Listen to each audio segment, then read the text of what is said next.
विधानसभा चुनाव होने तो बिहार में है, लेकिन चुनावी जंग छिड़ गई है राहुल गांधी और चुनाव आयोग के बीच। बीजेपी तो इस लड़ाई में कहीं दिखाई ही नहीं दे रही है। कांग्रेस नेता ने अपने तेवर को सख्त करते हुए बड़ा ऐलान कर दिया और कहा है कि केंद्र में इंडिया गठबंधन की हमारी सरकार बनी तो अधिकारियों के खिलाफ सख्त एक्शन लिया जाएगा। यानी राहुल गांधी ने एक बार फिर सीधे सीधे चुनाव आयोग को अपने निशाने पर ले लिया और चुनौती दे दी और आयोग को बता दिया है कि वो किसी की भी धमकी से ना तो डरने वाले हैं और ना ही रुकने वाले हैं। चुनाव आयोग के खिलाफ जो लड़ाई उन्होंने शुरू की है उसे वो जारी रखेंगे। अभी बिहार में लड़ रहे हैं और इसके बाद दूसरे राज्यों में भी ये लड़ाई जारी रखी जाएगी। अब राहुल गांधी के चुनाव आयोग के खिलाफ इस ऐलान ने बिहार ही नहीं पूरे देश में सियासत को गरमा दिया। सवाल उठ रहे हैं कि आखिर राहुल गांधी ने इतना बड़ा ऐलान किस आधार पर कर दिया। तो आज की स्पेशल रिपोर्ट में हम राहुल के इस बयान के पीछे के मायने और उनकी रणनीति को समझने की करेंगे कोशिश। साथ ही ये भी जानेंगे कि जब चुनाव बिहार में होने हैं तो राहुल किस आधार पर केंद्र में इंडिया की सरकार बनने की बात कर रहे हैं। क्या बिहार चुनाव के बाद राहुल कोई बड़ा खेल करने वाले हैं? नमस्कार, मैं हूं अंशिता। आगे बढ़ने से पहले राहुल गांधी का वो बयान सुनना जरूरी है जिसने चुनाव आयोग के अधिकारियों और बीजेपी की चिंता बढ़ा दी है, साथ ही जानकारों के कान खड़े कर दिए। तो क्या कुछ बोले हैं राहुल, सुनिए। इलेक्शन कमिश्नर बैठे हैं, इन तीनों से मैं कह रहा हूं, आप एक बात समझ लो, मोदी जी की सरकार है वो सब ठीक है। तेजस्वी जी ने कहा आपने बीजेपी की मेंबरशिप ले रखी है, आप बीजेपी के लिए काम कर रहे हो, मगर एक बात समझ लो, एक दिन ऐसा आएगा जब यहां पे बिहार में और दिल्ली में इंडिया गठबंधन की सरकार होगी, फिर हम आप तीनों को देखेंगे, कार्रवाई आपके खिलाफ करेंगे। सुना आपने, राहुल गांधी ने कहा है कि वोट चोरी को लेकर मुख्य निर्वाचन आयुक्त यानी सीईसी और दोनों अन्य चुनाव आयुक्तों के खिलाफ सख्त कार्रवाई की जाएगी। उनका यह भी कहना है कि वोट चोरी के जरिए भारत माता पर हमला किया जा रहा है। अब उनके इस ऐलान ने तहलका मचा दिया। साथ ही आप लोग ये भी सोच रहे होंगे कि राहुल ने बिहार चुनाव से पहले केंद्र की बात क्यों की, जबकि केंद्र में तो अभी चुनाव भी नहीं है, वो तो 2029 में होने हैं। क्योंकि ये तो हर कोई जानता है कि राहुल गांधी जब भी कोई बयान देते हैं तो उसके पीछे गहरे मायने और दूर की रणनीति होती है। ऐसे में अब जब राहुल ने कहा कि केंद्र में इंडिया गठबंधन की हमारी सरकार बनी तो अधिकारियों के खिलाफ सख्त एक्शन लिया जाएगा, इसको लेकर जानकारों का कहना है कि बिहार चुनाव से पहले राहुल ने यह बयान इसलिए दिया है क्योंकि बिहार चुनाव केंद्र में मोदी सरकार के भविष्य को तय करेंगे। अब जानकार ऐसा क्यों दावा कर रहे हैं, इसके लिए पूरे समीकरण को समझना होगा। बिहार चुनाव कैसे केंद्र के चुनाव पर असर डालेंगे, इसको समझना होगा। लेकिन फिलहाल बात राहुल गांधी की करें तो राहुल गांधी इसीलिए बिहार में बहुत पहले सक्रिय हो गए हैं क्योंकि वो जानते हैं कि बिहार चुनाव बहुत महत्वपूर्ण रोल प्ले करता है केंद्र के चुनाव के लिए। लगभग हर महीने राहुल गांधी इसीलिए बिहार भी जा रहे हैं। राहुल गांधी पहले बिहार में जारी विशेष गहन पुनरीक्षण यानी एसआईआर प्रक्रिया के खिलाफ लगातार आक्रामक तेवर अपनाए हुए थे। आपको याद होगा, वो लगातार इस मुद्दे को उठा रहे थे, चाहे वो संसद के अंदर हो, संसद के बाहर हो या फिर बिहार में ही क्यों ना हो। और अब वो वोट चोरी को लेकर चुनाव आयोग पर हमलावर हो गए हैं।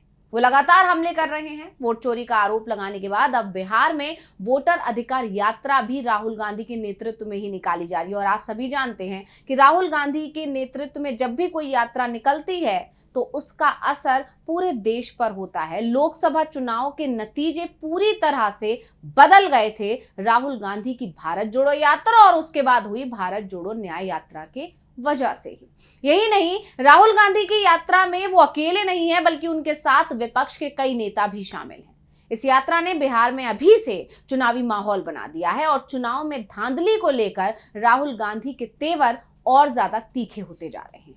अब किस तरह से राहुल गांधी हमलावर हो गए हैं, क्यों हो गए हैं, ये तो हमने जान लिया। लेकिन अब मुख्य सवाल पर आते हैं और ये समझने की कोशिश करते हैं कि आखिर राहुल ने बिहार चुनाव से पहले केंद्र में इंडिया गठबंधन की सरकार बनने की बात क्यों कही, जबकि लोकसभा चुनाव में अभी लंबा समय है।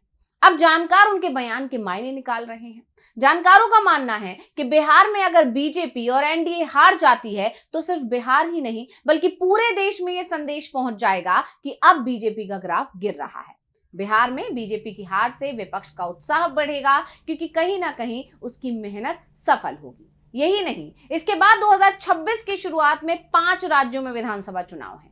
अगर उसमें भी बीजेपी को झटका लगता है तो विपक्ष के आरोपों पर मोहर लग जाएगी कि बीजेपी अभी तक सारे चुनाव धांधली से और चुनाव आयोग की मदद से जीती है। अब क्योंकि विपक्ष की एकजुटता से चुनाव आयोग पर दबाव बढ़ा है, इसलिए चुनाव आयोग अपनी छवि सुधारने के लिए निष्पक्ष चुनाव कराने पर मजबूर हुआ। और जाहिर है, जब बिहार के बाद 5 राज्यों में भी बीजेपी को करारा झटका लगेगा तो जाहिर है इस सब का असर 2027 में होने वाले यूपी विधानसभा चुनाव पर भी जरूर पड़ेगा। अगर वहां भी बीजेपी हार गई या नतीजे पहले के मुकाबले बेहद खराब रहे बीजेपी के, तो ये तय हो जाएगा कि 2029 में केंद्र में मोदी सरकार नहीं आने वाली, क्योंकि हर कोई ये बात जानता है और ये कहा जाता है कि दिल्ली की गद्दी का रास्ता यूपी से तय होता है। और इसलिए राहुल गांधी ने दूरगामी सोचते हुए केंद्र में इंडिया गठबंधन की सरकार बनने की बात अभी से कह डाली है और चुनाव आयोग को असमंजस में डाल दिया है। अब राहुल गांधी के ऐलान के बाद चुनाव आयोग समझ नहीं पा रहा है कि वो करे तो क्या करे। जबकि कांग्रेस नेता के लगातार हमलों के बाद चुनाव आयोग ने अपनी पीसी में पहले राहुल को धमकाने की कोशिश की थी। कहा था कि राहुल को अपने आरोपों पर 7 दिन में शपथ पत्र जमा करना होगा, वरना उनके दावे अमान्य माने जाएंगे। और चुनाव आयोग के इसी जवाब के अगले दिन राहुल गांधी ने गया में रैली की और रैली के दौरान ऐलान कर दिया कि केंद्र और बिहार में इंडिया गठबंधन की सरकार बनी तो वोट चोरी को लेकर मुख्य चुनाव आयुक्त और अन्य चुनाव आयुक्तों के खिलाफ सख्त कार्रवाई की जाएगी। यानी राहुल ने एक बार फिर बता दिया कि वो ना डरेंगे ना झुकेंगे। और इसी कड़ी में आगे बढ़ते हुए अब प्रियंका गांधी ने भी चुनाव आयोग पर निशाना साधा। क्या कुछ बोली हैं, सुनिए। ये जो वोट चोरी का पूरा मुद्दा है, इसके बारे में बात करें, समझाएं जनता को। अगर ये सच नहीं है तो बताएं जनता को। राहुल जी पर बहुत हमले हो रहे हैं, कह रहे हैं कि वो हंगामा क्रिएट कर रहे हैं। राहुल जी किसी हमले से नहीं डरते, सह लेंगे सब कुछ और लड़ते रहेंगे, बिल्कुल पीछे नहीं हटेंगे। आज यहाँ पे कहा लोगों ने कि शपथ दे दे तो फिर जांच होगी। कैसा शपथ? उसका तो टाइम होता है ना, 30 दिन 45 दिन जो भी है। तो क्या कैसा शपथ? इससे बड़ा शपथ कौन सा है जो हम लेते हैं अंदर लोकसभा में? और ये तो अफिडेविट जो ये मांग रहे हैं, ये तो बिल्कुल फिजूल की बात है। जैसे ही अफिडेविट आएगा वो बोलेंगे कि 45 दिनों के बाद दिया है तो ये उसको रद्द कर देंगे। तो ये सब सॉरी, लेकिन ये सब बकवास है। अब राहुल गांधी हो या प्रियंका गांधी या पूरी ही कांग्रेस क्यों ना हो, चुनाव आयोग के साथ साथ बीजेपी पर भी हमला बोल रही है। बिहार में एक बार फिर राहुल ने बीजेपी और चुनाव आयोग के बीच मिलीभगत का आरोप लगा दिया। क्या कुछ बोले राहुल, देखिए। महाराष्ट्र, हरियाणा, मध्य प्रदेश, ये चुनाव इन्होंने चोरी किए हैं। महाराष्ट्र में 1 करोड़, तकरीबन 1 करोड़ नए वोटर लोकसभा के साथ, लोकसभा के बाद जादू से ये पैदा कर लेते हैं। लोकसभा में हम जीतते हैं और नए वोटर के आने के बाद बीजेपी स्वीप करती है। हमने इलेक्शन कमीशन से पूछा ये नए लोग कौन हैं, इलेक्शन कमीशन जवाब नहीं देता। हमने उनसे कहा वीडियोग्राफी दिखाओ, कहते हम वीडियोग्राफी नहीं दिखाएंगे, कानून बदल दिया।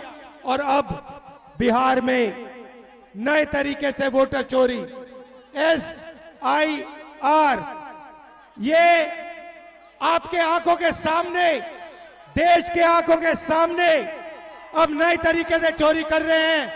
हम इन्हें चोरी नहीं करने देंगे। अब राहुल गांधी बीजेपी को भी घेर रहे हैं, अडानी अंबानी को लेकर भी बीजेपी पर आरोप लगा रहे हैं। एक बार फिर मित्रों की सरकार होने का दावा कर रहे हैं, कह रहे हैं कि वोटों पर हमला करेगी, फिर आपकी जमीनें अडानी अंबानी को दे दी जाएंगी। तमाम तरह के आरोप राहुल गांधी ने बिहार में लगाए जब वो नवादा में रैली निकाल रहे थे। लेकिन इस वक्त सबसे ज्यादा चर्चा हो रही है राहुल गांधी के बयान की, जिसमें उन्होंने सीधे सीधे चुनाव आयोग को एक तरह से अल्टीमेटम दे दिया, क्योंकि 1.5 घंटे की प्रेस कॉन्फ्रेंस चुनाव आयोग की तरफ से की गई और उसमें चुनाव आयोग वो नहीं कह पाया जो राहुल गांधी ने बिहार की जनसभा में सरेआम कह दिया। और इसी के बाद से सियासत गर्मा गई है और ये माना जा रहा है कि राहुल गांधी दूर की प्लानिंग कर रहे हैं। तो स्पेशल रिपोर्ट आपको कैसी लगी, हमें कमेंट करके अपनी राय जरूर दीजिएगा। इसी के साथ मुझे दीजिए इजाजत। देखते रहिए DV लाइव। नमस्कार।